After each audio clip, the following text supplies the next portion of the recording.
the screen? Yeah, Yes, sir. I think so. Right. Okay, let me share the screen. Okay, this is my screen. It's right here. And then let me see if I can find the PowerPoint. Okay. So everyone can see my mouse moving? Okay, sounds good. So AI in psychometrics. Okay, my name is Jake. I'm working for Measure Learning as the psychometrician and a data scientist. Let me briefly talk about what and who Measure Learning is.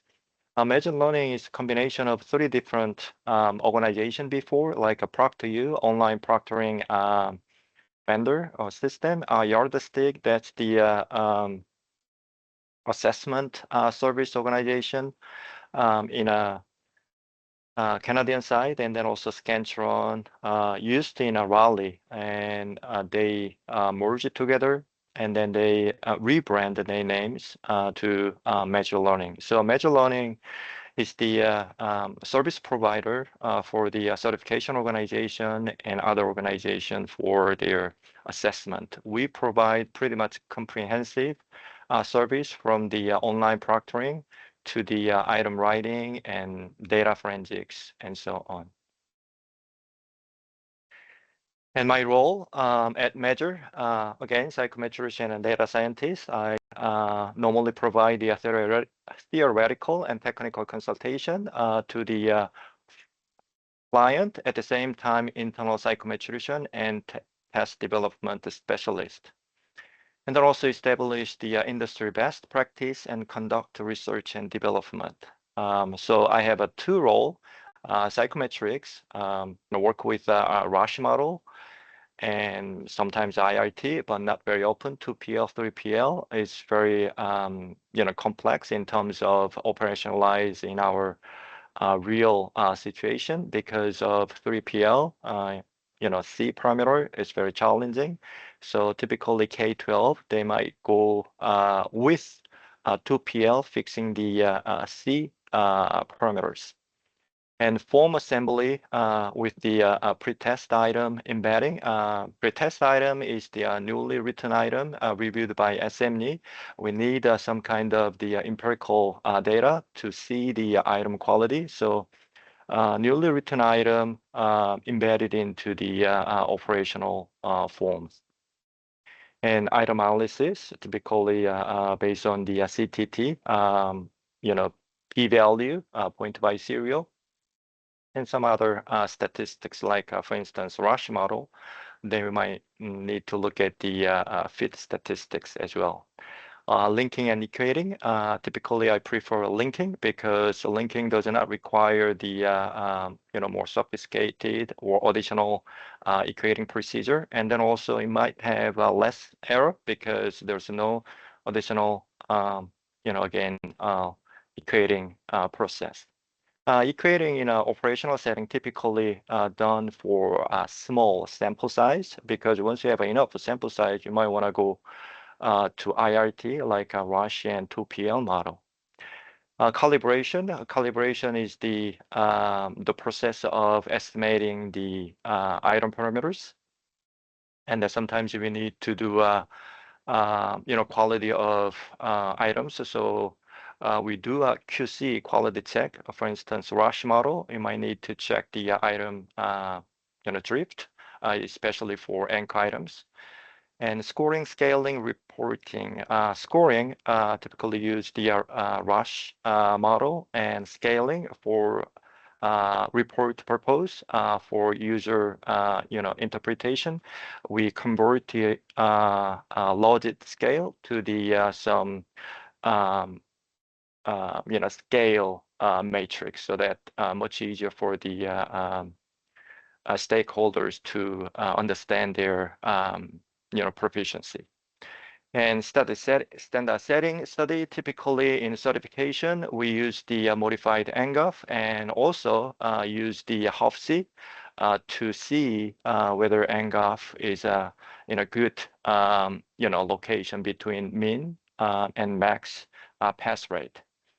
And technical report, it's kind of hard where we need to find. So how much is enough?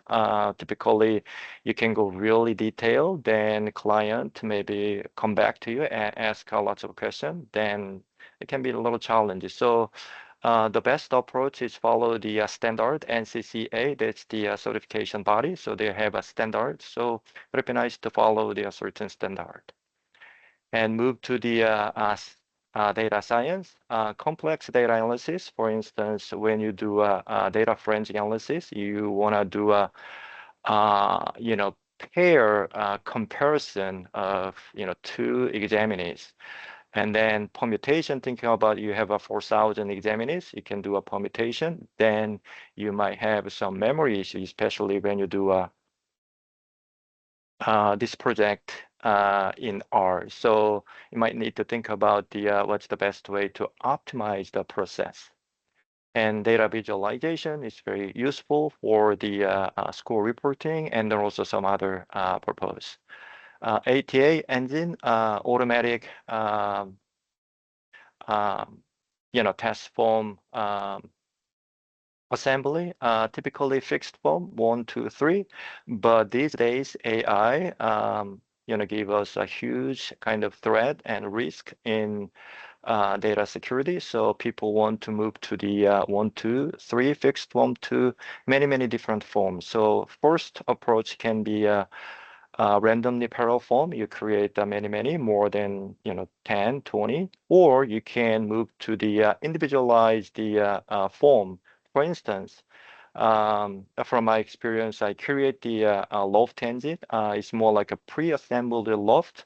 So we have 1,500 items in the pool, and then we volume size 5,000. So I can create the 5,000 individual unique forms which meet all the requirements such as domain specification and also some statistical psychometrical requirement as well by constrain the TCC and TIF. And also you can go to CAT, computer adaptive testing as well. AIG, automatic item generation engine. I'm working on it. Hope that I can develop something useful for our operation.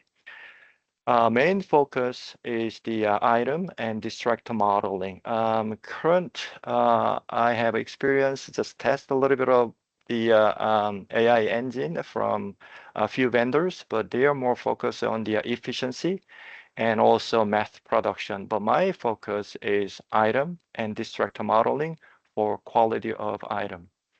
And scoring engine, MLE, that's the pretty much standard. And you can think about MAP and EAP for different test delivery or scoring system. For instance, you can use the EAP because sometimes MLE does not work. In case of the CAD, in the initial period, you have all one response or you have all zero response. In that case, you might want to use the EAP because EAP does not suffer from that response, those response strings. And test data forensics, you can think about two different case, model-based test data forensics or non-model-based. But model base is very fancy and nice, but in our operation, it takes a long time and it's really hard to implement. So non-model approach can be more practical. And custom tool development, I working on the enemy detection tool, Loft Engine. Those are the done project, but also looking for other opportunity as well. And let's move to the artificial intelligence. Artificial intelligence or AI, that's the kind of big, broad topic.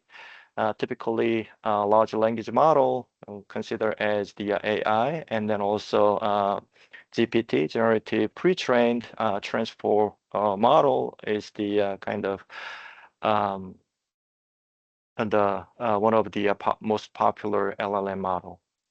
And Generative means, if I explain a little bit more, it's more like a, randomness and pre-trained. The LLM pre-trained with a certain domain content, and transformer is mentioned about the attention. So there's the paper attention is all you need. And in the past, the how they train the model, they focus on the order, front and back, but with the transformer attention mechanism can find a more meaningful and textually more meaningful word. For instance, the child pick up the apple because it looks delicious. So here it can indicate many difference in the different contexts, but here it's indicate apple because of the attention mechanism. Attention mechanism looking at the whole text and understand the context. The word in that specific context. So a large language model is a probabilistic language model assigned the probabilities to sequence of tokens. Tokens can be word, image, or the text. Generate the text by predicting the next token given previous context. And once you have a instruction tuned, then can follow the natural language instruction and answer the question, explain, and transform a certain text. And the modern version of large language model is multimodal, not only text, they can handle images and audios and videos pretty much in the near future as well. Can perform many tasks, summarization, translation, classification, extraction, reasoning like a behavior. So there's many application to many different aspects of assessment cycle. Limitation and behavior bias, humans bias and the knowledge human create also bias. So large language model trained based on that knowledge also bias. So the typical way to improve and remove the bias, the prompt engineering, provide a very specific information and or instruction, or fine tuning with more cleaned data. And also hallucination, since the large language model is probabilistic model, it's a good servant. So it tries to provide you know, any answers without understanding a whole context and truth. So it provides some fake information. So the current approach is RAG, retrieval augmented generation, so that you can do some validation check with the updated information user provide into the large language model. And large language model was not really good at inference, especially mathematical inference, abstract inference, but it's getting better. So it's very nice, but still area for improvement. And emergence capability, once the large language model hit that level, we call it singularity. It's more like a human. So there's the pros and cons about large language model because of this. Once they have their own selfness, then it's really difficult to control. So let's look at the conceptual understanding. Let me see if I pull the information right here. Okay. Do you see my mouse moving here? Great. So this is the, I know some of them play with this tool already. This is the playground, the TensorFlow org. So large language model is, utilize a neural network. Neural network is mimic the human neural system. So you can, these called their neurons. And then we have a data set like this. And then we want to classify, blue and orange. Then we can use the this model, and we feed into the two different feature, and then we can put the couple of layer, 2-layer, and we can add a 3-layer, and then we can also add neurons. Once we train, there's some other tuning parameters running rate and activation functions. Activation functions, you can see here we have activation function in this node or a node or neurons. And then also we can have a regularization because with our regularization, you have so many, for instance, multiple regression analysis. You want to just minimize the most meaningful variables, and you're not going to use all the unnecessary noise. So you can do a regularization and then rate as well, and then you can do a classification or the regression as well. And with that, you can run it, and then it's run,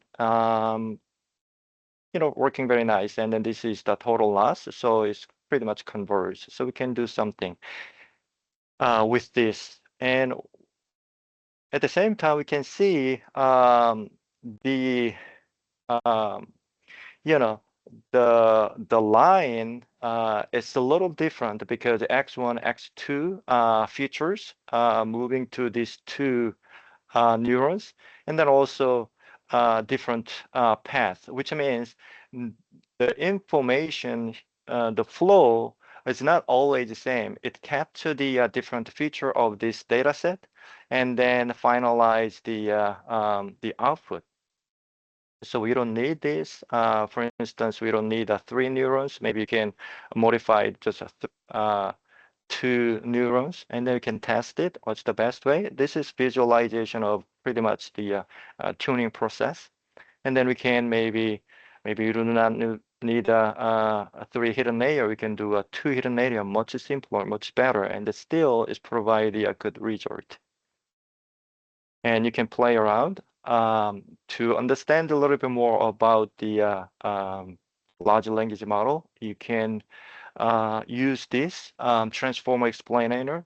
So here we have the word data visualization, empower the user to visualize. And then I want to ask ChatGPT to predict what's the next word. So we can try, let me see, what's that, generate.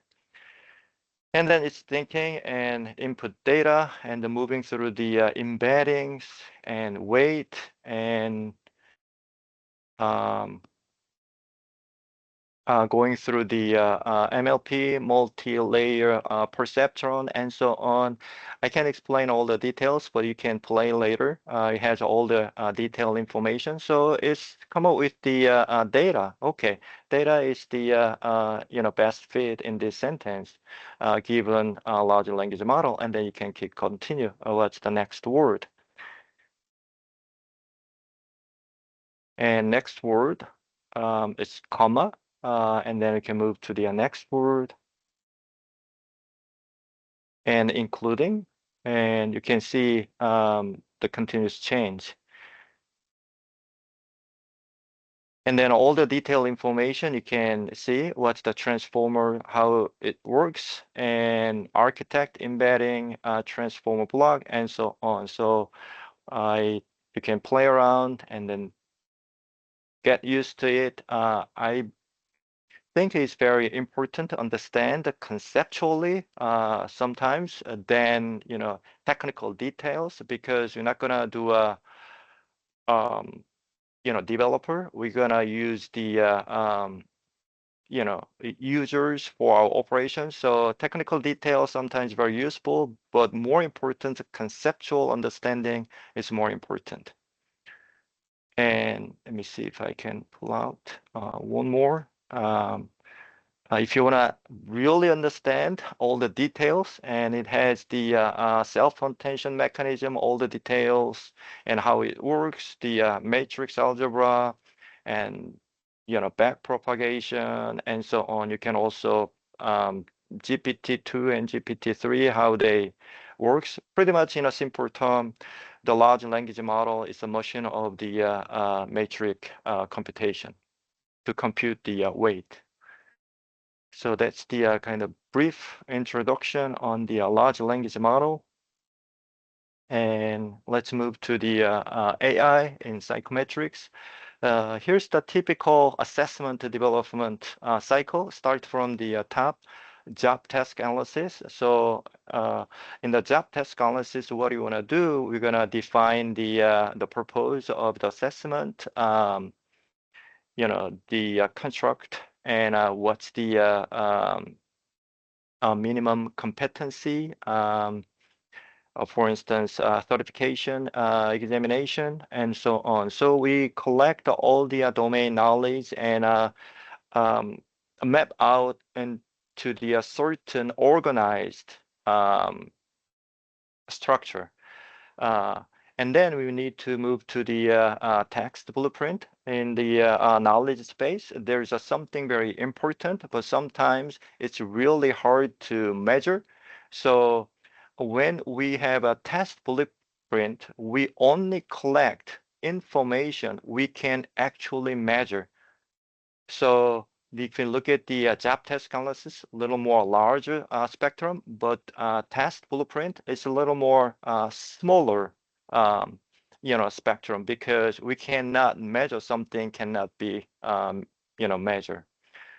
And then once we have a test blueprint, we ask the SME, subject matter expert, to write the item. And then once they write the item, independent review group review the item, whether it's good or valid, and then move to the task form assembly, move to calibration and item analysis, standard setting. We ask the SME to come up with what's the good standard or a cut score so that we can make a pass and fail decision for certification.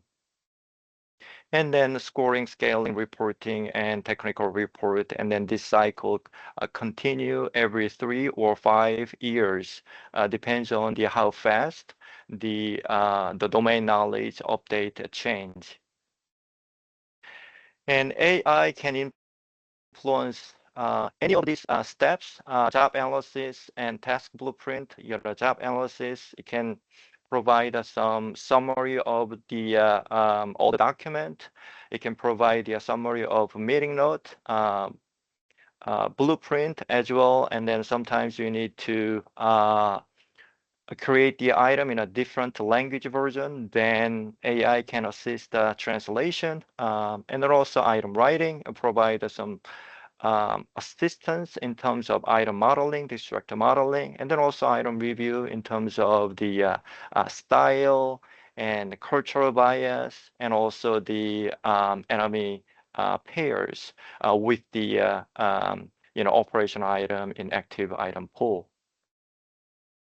And also task form assembly. For my case, I developed the ATA machine, create a lot of forms, parallel forms, but would it be possible AI can do that as well? That's the good question. Once I do it, then we don't need to purchase, expensive commercial solver.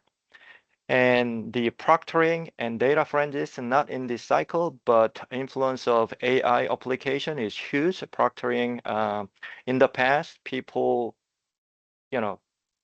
pretty much naive in terms of cheating, but with AI tools and devices, it's much sophisticated and it's hard to detect. So at the same time, online proctoring use the AI assistant to classify, recognize some kind of misbehavior or some device or a voice, sound.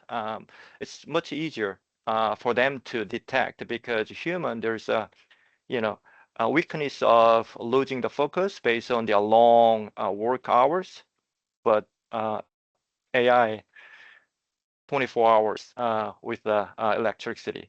And then also data forensics is very important because of a huge risk from the AI in task security. Moving to the next slide, item writing and form assembly with AI. This is kind of main part of presentation in terms of, kind of a little more kind of hands-on application of AI.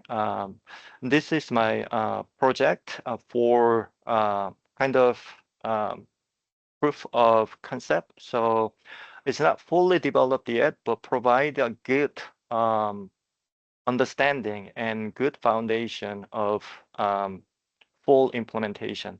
So here's the motivation and scenario.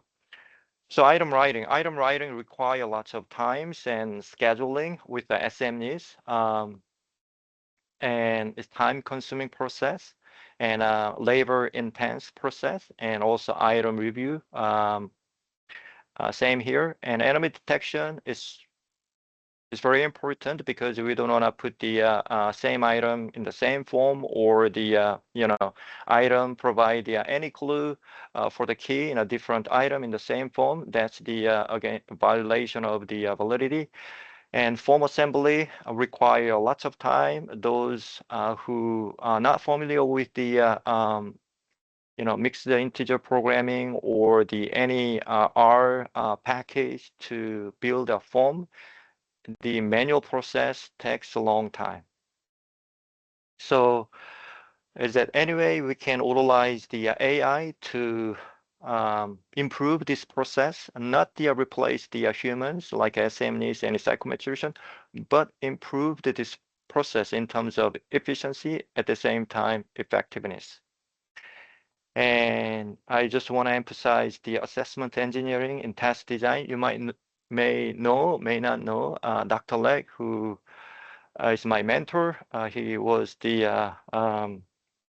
I believe that he retired at this moment, but he's the father of the assessment engineering in test design. So all these approaches based on these principles.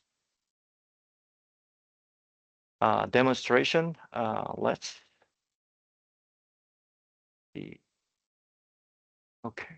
Eh, okay. Here's the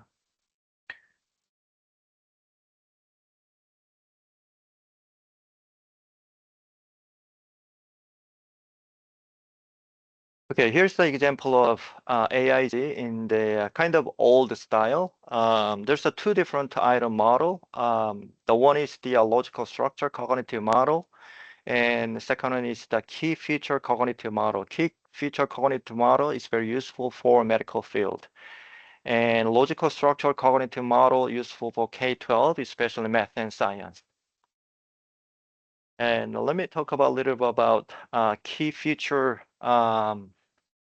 cognitive model. And it has so certain item, especially medical, the item in the medical field has stem and question and distractors, and it has a certain features. For instance, there's a cold and flu, and we have a cold has a certain symptoms and features of patient who might have a cold, and then also might have a flu. So in the past, we SMEs or the psychometrician with experience find out the feature space.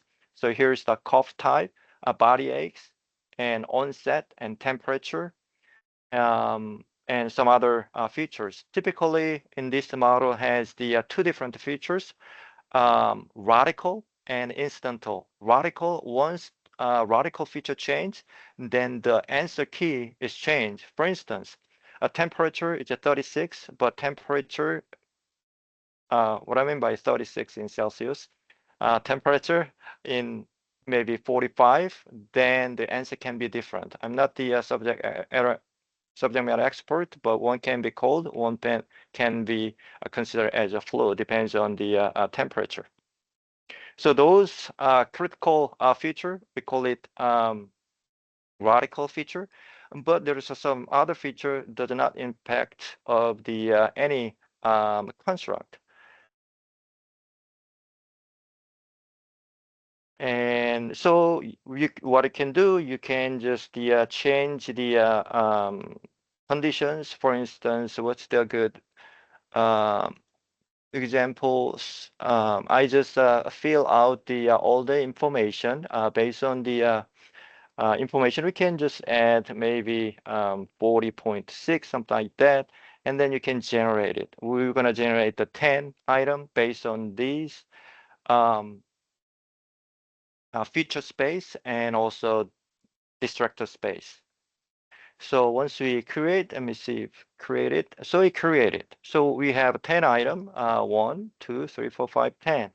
And then you just change the based on the previous template. It created answer is A, seasonal flu based on this, and then you can see similar but change a little bit radical feature and also the incidental features. And then change A, answer A, and this one is all answer A, E, randomized answer, and so on. This is the kind of, I don't know, before the large language model appears as a popular tool. And based on this, I created the tool large language model, use the API. So put the API key, and I have a ChatGPT and temperature. That's the kind of tuning parameter. Once 0 to 1, 0 is very rigid. 1, lots of randomness. And so put the 4.0. And then what it has 1, 2, 3, 4 tabs. The first one, you can fine tune the model first, but there's a pros and cons. So once you fine tuned, then you might narrow the knowledge space of large language model. So there's not much flexibility. So you need to be very careful. People say fine tuning is good, but it depends. I haven't empirically checked yet, but that's the some voice from the practitioners and scholars. And also we can provide the more updated information about domain knowledge. So you can, it's more like a RAG system, and they can provide some information here.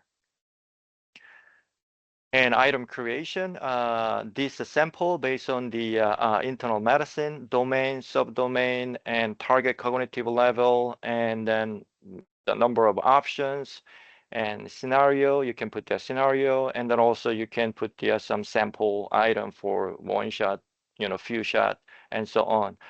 But my main point is not generating the item. Main point is developed the good quality item template. So in that case, in the initial stage, you don't want to do any few shot or one shot training. You might want to do zero shot because you want to utilize the large language models knowledge space and inference capability. If you put the one shot, you know, examples for contextual learning, then you narrow its capability. So we can generate it. I have some model approach and algorithm, and it'll generate it. It takes a little time.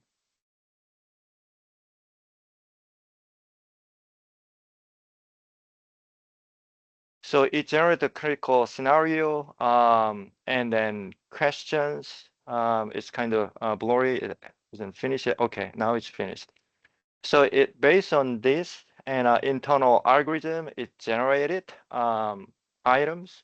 And if you want to do it, you can regenerate it. If you want to validate it, you can validate based on the information you put the first step. And you want to see how large language model approach this to come up with this item.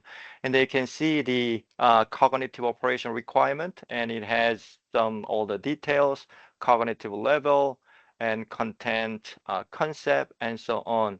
Based on this, also it generates a question. A question has a rationale why, and this question is relevant to this scenario. And also, this model generate the distractor. Distractor is not randomly. They has a certain algorithm. I'm working on the developing model on the distractors. So it has all the rationale why this is true, because this one in the modeling process, it has 4 different features and it has all the features. However, this distractor is good, but it's missing these features. So it's not correct answer. And so on. We can see why this one is correct, why this one is not correct. And then once we're done, and then we can move to the finalize it. You can check the validity based on that. And then if you want to regenerate it, you can regenerate it, each distractors. And also you can regenerate the stem and also the questions. And once we finalize it, I'm happy with that, modify it, refining process. And then we can move to the reasoning process. It provides all the reasoning why this um, item suppose is good because of these rationals, reasons, and so on. And finalized item, this is the item. We have item, and then it's not fully functional yet, and then you can do a continuous fine tuning with the feedback, thumbs up, thumbs down, and also you can provide user input as a feedback. You can update it. So there's some concern. Is it really secure or not? It's secure, but I prefer the local LLM, like a small local LLM. I play with the Olama. It's useful, but eventually, I think a local LLM, I mean, small LLM can handle, item generation capability. So that's about the item generation demonstration. And I have two more, but let me stop here. Briefly mention about what's the two more. Just explain what it is. So this is a Postgre, and it has the item, let's say item bank, typically, relational database. You can see this one is relational database. And when you do an enemy detection, you want to do a similarity, search. To do so, you need to do an embedding. Embedding is a process of convert the text to meaningful numeric structure. So this is the embedding for those. So Postgre is pretty much a hybrid database system with the relational conventional database system and then also vector database system. And then I can find the any similarity, I mean the any enemies in similarity between new item and the operational item in the bank. And also one more tool, assembly. AI can do a form assembly. I have also the tool for that, like we just saw in the AIG toolkit. Here's the output. I use that form, and this is the output. This is meet the older requirement, and not bad. I haven't fully tested it, but it looks working fine. So it has all the 75 items and TIFF, TCC at the negative. I have a three different evaluation point, -1, 0, and 1. It's very close, pretty much identical. And TCC at the cut point 0 and very pretty much identical. And min diff, form difficulty, pretty much not very close enough. And then meet all the requirements and so on. So large language model can do a form assembly. And that's about the demonstration. And quickly move to, not much time, quickly move to the next.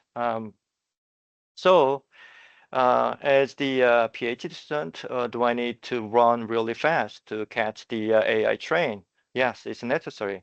But the more important part, you want to, step back a little bit and see where AI, goes. You need to look at the direction because when you're just following the train and the run without the, long-term perspective of AI, then you might lose the goal of learning AI or utilizing AI. It's very important to step back and then see how it's moving. And here's the one example, Gartner hype cycle of artificial intelligence. It has a hype cycle and then coming down, disillusion. Let me make it a little bit bigger. And then there's a plateau for operationalization or productivity. So this is a one example. I don't believe this is all true. We can tell only what happened in the past, but we cannot tell what's going to happen in the future. So just keep up with your hard work, but make sure you know where AI moving to.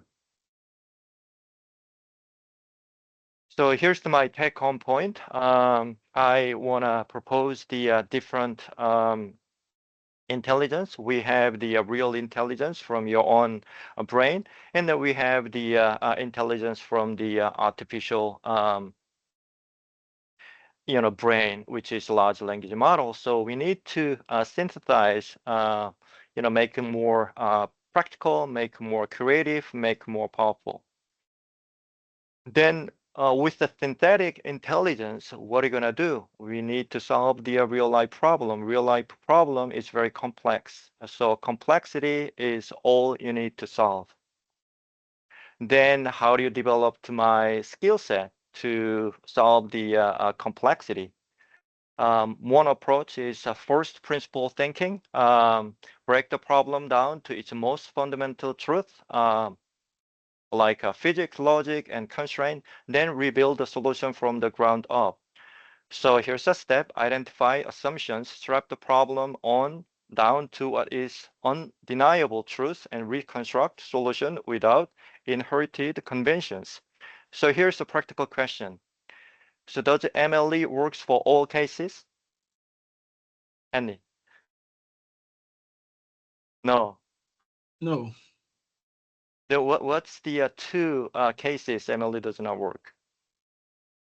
All one strings, all zero strings. Is that correct? Right. Can you Yeah. handle that? Yeah, you can handle it. You can put some constraint. You can still use a MLE for all ones and all zero response data. Then is any other response data MLE cannot handle? Maybe.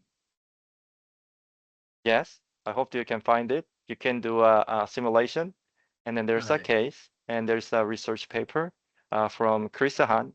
So think about it. We believe that MLE can handle except the two, all one and all zero, but there's some other case, especially CAT environment. And is a maximum test information at the cut score truly best practice in form building? That's the kind of advice from the people, but it depends. Love the case. If you want to maximize the information at the cut, there's some feasibility issue. You want to maximize the number of the built-up form, but maximize at the cut. It's a little different from the bank distribution. For instance, Rush. Rush bank distribution is zero typically in centered, but cut score, let's say, 0.5, then feasibility can be suffer. And some other information. Do two equivalent UIRT has the same dimensional structure? It was one of the question from my dissertation. Can be, cannot be. The next one is a system thinking. Understand how individual parts interact with a large system, include feedback loop, dependencies, delays, and emergent behavior. How does it work? Map the elements of system, underline the relationship, feedback loop, flows, and predict system level behavior. So here's the question. Is our assessment system streamlined for efficient, reliable, and scalable operations? Does our current validity framework adequately reflect today's rapidly changing world, including influence of AI? So one is a top-down, the other one is pretty much the bottom-up. But I believe the most important part at this moment is developing your thinking skill. It can be a principle, a principles thinking skill or system thinking skills.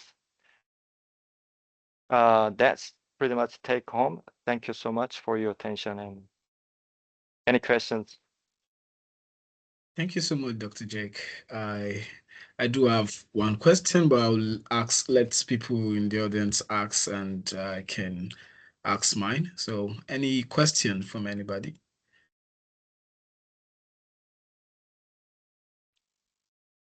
Thank you, Dr. Jake, for this wonderful presentation. And I really resonate with what you said on breaking things down and, to the underlying truth and seeing where we can make improvements. So my question would be going back to item generation. Um, there have been a lot of approaches to item generation. A lot of people are experimenting different things. Do you think that is the right approach to it? Because to me, it feels like we are, like you said, running after the AI trend, just trying to use any method that comes out tomorrow, we want to use it for item generation.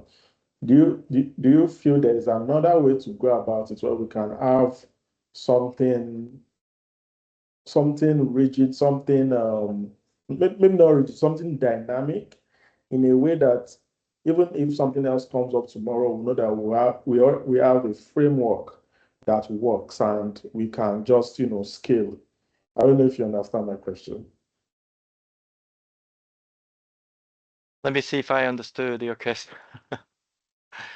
So AIZ, is that way we can, uh, let me see, would it be better? Would you rephrase it one more time so that I can have a clear Uh, understanding? uh, so my question is, there are different ways people are trying to generate items, and those ways are we trying to run after the AI train, where RAG comes today, we are trying to use RAG to generate items. Agentic comes tomorrow, we are trying to use agentic to generate items. Next tomorrow, we have agentic RAG. There are 25 different type of RAGs we can use. Are we meant to test each and everything and try to see what works, or we should have a better framework for item generation, whereby if anything comes up, we can just um, have something already on ground that works, not that we are trying to test every methodology that comes out from AI. That's right. That's really good question. And then this is a problem. People come up with their own approach, and there's no standard approach. They believe that our approach is best, but I don't think there's not much framework and of the item modeling. It's more like a focus on the mass production. What's the best way we can produce the items in a short period of time? And then the conceptualization fully lean on the large language model.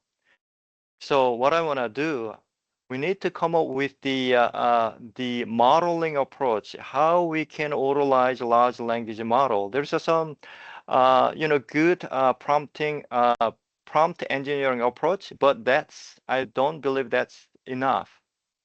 We need some kind of framework approach. So that's why it starts from the key feature cognitive model, and then train the large language model, understand the cognitive complexity, and then also domain complexity, so that it can generate based on that specific model. So I imitate that a little bit with the one I just created. It looks good, but at the same time, again, need to validate by subject matter expert.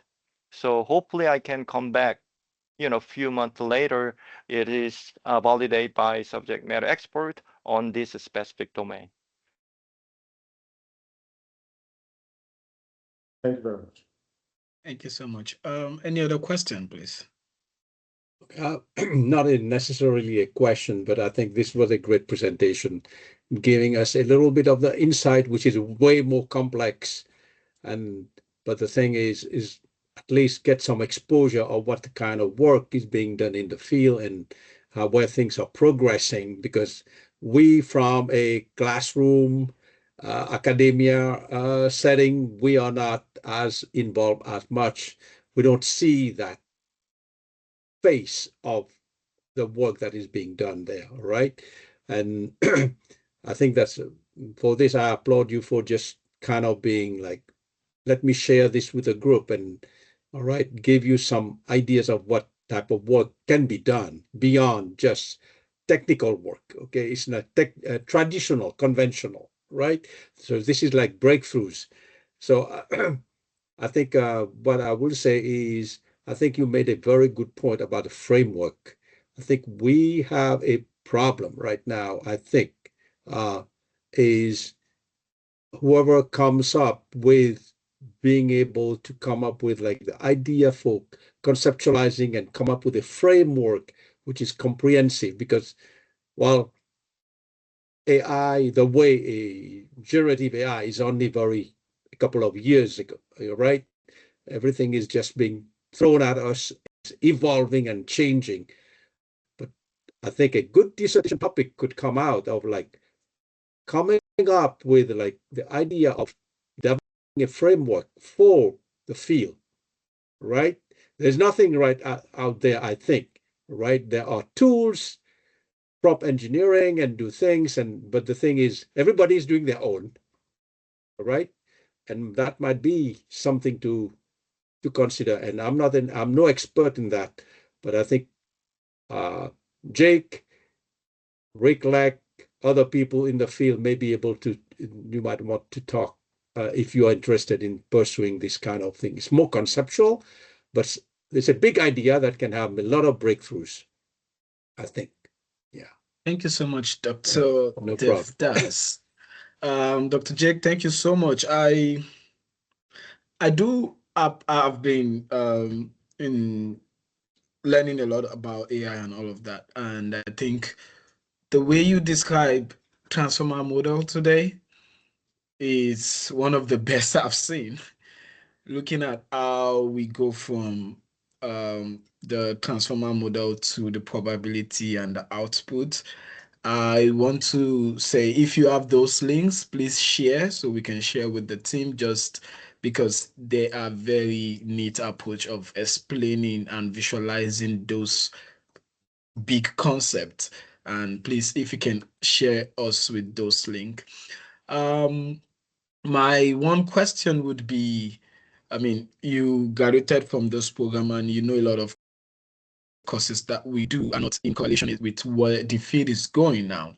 So how do we best prepare ourselves ahead of this new age that is coming? How, because it's a lot to first of all take in all the psychometric knowledge, now adding data science, machine learning, transformer models, all of this to it. How do we best prepare ourselves for the future? And what should we be doing now? Thank you so much. That's a great question. I hope that someone asked that question. Well, you did. To answer your first question, yes, the link in the PowerPoint slide, you can check and play and learn more about the transformer and machine learning also as well. And how to prepare? I'm a student. I don't know what I need to do, but what's the direction? How do I prepare? So here's the two different aspects.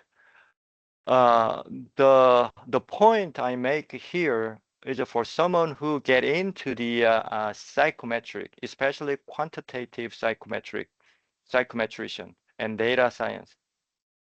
But there's also other area. It's more like a meeting facilitating and working with the SMEs. So if you feel like, oh, I'm not really quant person, don't worry about it. So that's a huge area of leadership, item writing, working with the SME, organization skill, and so on. It's very important. So I'm talking about one aspect. Then how to prepare, especially those who want to get into that area. Do I need to learn, R, Python, and different language, and different books? To me, from my own experience, I would suggest learn math and statistics, foundations. Do not spend too much on the understanding a large language model and writing a code. That's gonna be changed in a short period of time. The tool change every day, and large language model change pretty much every month. New model comes up, new thing. Don't try to catch up those. I mean, keep up with the what's going on outside. But more important thing is fundamentals. Read the IRT book, try to make a sense of it, not only from the conceptual, but also very details. For instance, when we do a calibration, concurrent calibration, what happened inside that machine in the concurrent calibration is a linear transformation happen. Then how happen inside? So you need to look at the very details, and to understand that statistics and mathematics is very important. At the same time, hope that you have opportunity to understand psychology, cognitive psychology, and linguistics, and so on. Because without those content domain knowledge, you are doing repeated work, which can be replaced by AI. The first job will be replaced by AI. It's repeated work. But you wanna be unique. Then content knowledge is very important. Here is the content for us: quantitative skill and cognitive, knowledge. I mean, knowledge about cognitive and language, because most item is written in language, human language, and also humans, the subject, use their cognitive skill to solve problems. So we'll go back to the fundamentals and understand those fundamentals.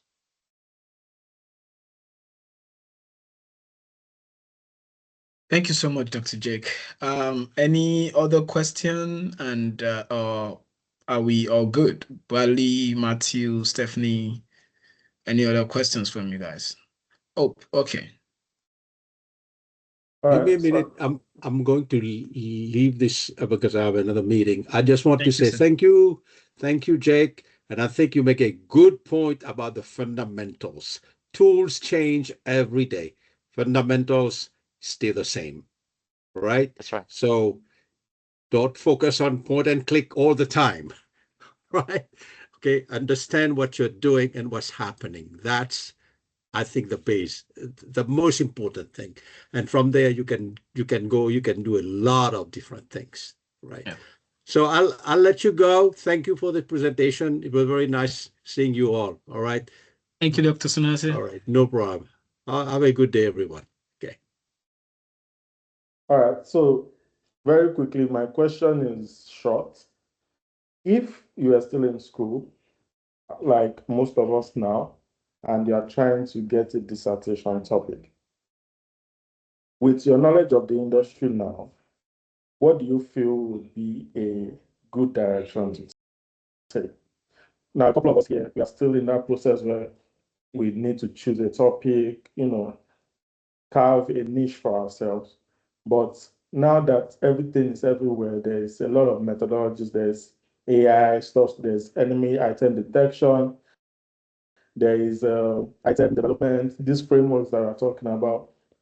What would you say resonates with you at the moment that someone can actually take up? Good question. That's very good question. So before share my thought, let me share some information. So when you reach the dissertation period, like last, year of program, you're looking for the opportunity as a professional, right? And typically, you're asked to provide some kind of presentation, and then you're very fascinated in MORT, multidimensional IRT, and you present in the job interview. 99% may not understand. So when you choose a topic, especially you want to go to a psychometrician in the industry, then find the trend. What's the good topic? And then it's a topic I can handle. It's a good one. I can move to the dissertation. It doesn't necessarily to be fancy. Find something more practical, so that when you do a presentation, give a presentation, you might have more feedback, more interaction. That's very important. Simple linking, standard setting, any topic is fine. But if you have a chance, there's a different conferences. For instance, I came back from the IC exchange. This is more like a certification, organizations, and then they share all different types of the practical problems. So if you have a chance, highly recommend to go, or find this information what practitioners looking for to solve their problem. And also the ATP is good kind of industry conference. I know they are pretty expensive, but ask the alumni, do you have any resource from conference you attend, and would you share? That's very important. NCME is good. It's more academic, kind of research driven. Also, it's very useful. So be there and then try to find interesting topics, and then you can expand. To me, the current issue is large language model, but it can be last long, but there's no clear answer. So it can be very attractive, but at the same time, how can I say? Be very specific to solve a problem. For instance, my presentation is very ambitious. I try to cover as much as I can so that I can share you and then kind of provide more information. But this is introduction. We can do it in a vector database similarity check. I set it up. I love to present again on those topics as well.